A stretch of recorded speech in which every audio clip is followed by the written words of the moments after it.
আসসালামু আলাইকুম, কেমন আছেন সবাই? এটা আমাদের পেজের একটা নতুন প্রোডাক্ট, একটা শঙ্খ।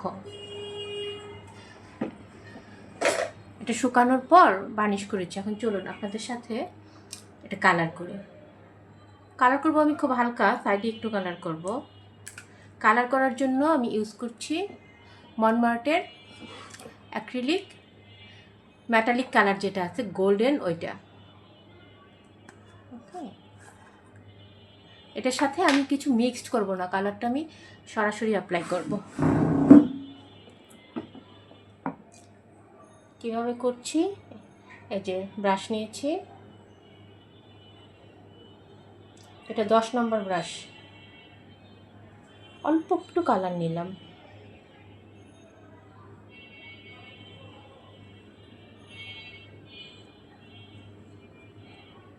এই মেটাল কালারগুলোর প্রাইস একটু হাই। হলো এটার যে আউটকামটা আসে, আউটকামটা একদম দারুণ দারুণ, মানে আপনার মন ভালো করে দেওয়ার জন্য আর কিছু লাগবে না। আর এগুলো তো সব আর্ট পিস, আপনি সাজিয়ে রাখবেন মনের মাধুরী, যারা নিজেরা বানাবেন মনের মাধুরী মিশিয়ে বানাবেন, কেউ কাউকে কপি করার কিছু নেই। কালার করার পর এটা আমি বার্নিশ করব। 1 কোট কালার দিব না, আমি কালারটা 2 কোট দিব। আমার এই টার্ন টেবিলটা আমি কালার করার জন্য ব্যবহার করি, তাই একটু বিভিন্ন রকম কালার এটার মধ্যে লেগে আছে। এটা দেখে বাজে মন্তব্য করার কিছু নেই। আসলে এই দেখা যায় যে মানুষ নেগেটিভ কমেন্ট করার জন্য খুব এক্সপার্ট। ওই জায়গায় ধুলো কেন, ওইটা ময়লা কেন।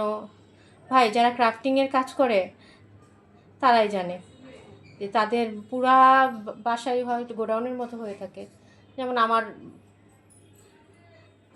আমার বাসায় যেখানেই যাবেন ক্রাফটিংয়ের, আমি তো নানা রকম ক্রাফটিংয়ের কাজ করি, নানা রকম ক্রাফটিংয়ের জিনিসপত্র ভরা। একটা দিনও যদি আমি কোনো ক্রাফটিংয়ের কাজে হাত না দেই, আমার মনে হয় ওদিন ঘুম হবে না। এটা হচ্ছে আমার মানসিক প্রশান্তির জায়গা। কেমন হচ্ছে আপনারা দেখি কমেন্ট করবেন। ওই পাশে কথা বলতে বলতে আমার ওই পাশে 1 কোট দেওয়া হয়ে গিয়েছে। এবার আমি এই পাশে আরেকটা কোট দিয়ে দিব।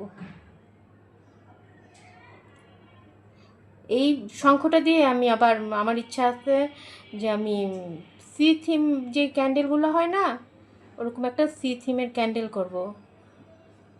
আসলে জব, সংসার সব সামলে নিজের বিজনেস অনেক কিছু করার ইচ্ছে থাকলেও করা হয়ে ওঠে না। তার উপর আমার বাসায় কোনো হেল্পিং হ্যান্ড নেই, সংসারের সব কাজও আমি একাই করি।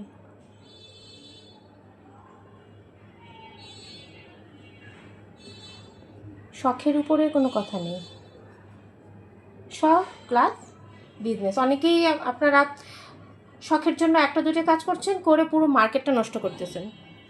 এই যে একটা প্রোডাক্ট তৈরি করতে এত কষ্ট, এত কষ্ট, এই প্রোডাক্টটা আপনি প্রোডাক্ট কস্ট প্লাস 10-20 টাকা এক্সট্রা ধরে যদি সেল করে দেন, তাহলে যারা সত্যিকার অর্থে বিজনেসটা করবে তাদের মার্কেটটা নষ্ট করছেন। তাই প্লিজ এই ধরনের কাজ করবেন না। নিজের কাজের মূল্য দেওয়া শিখুন। আপনি নিজেই যদি আপনার কাজের মূল্য না দেন, অন্য কেউ আপনার কাজকে কখনোই মূল্যায়ন করবে না। এটা স্বাভাবিক, এটাই দুনিয়ার নিয়ম। আগে নিজেকে সম্মান করতে হবে, নিজের কাজের মূল্যায়ন করতে হবে, তারপর অন্যের কাছ থেকে সেটা আশা করা যাবে। আপনার নিজেই যদি আপনি আপনার কাজের দাম না দেন, অন্য কেউ দিবে? এই যে কথা বলতে বলতে আমার কালার করা শেষ। এখন ধরা যাবে না, এটা শুকানোর জন্য রাখতে হবে। দেখুন তো কেমন হলো।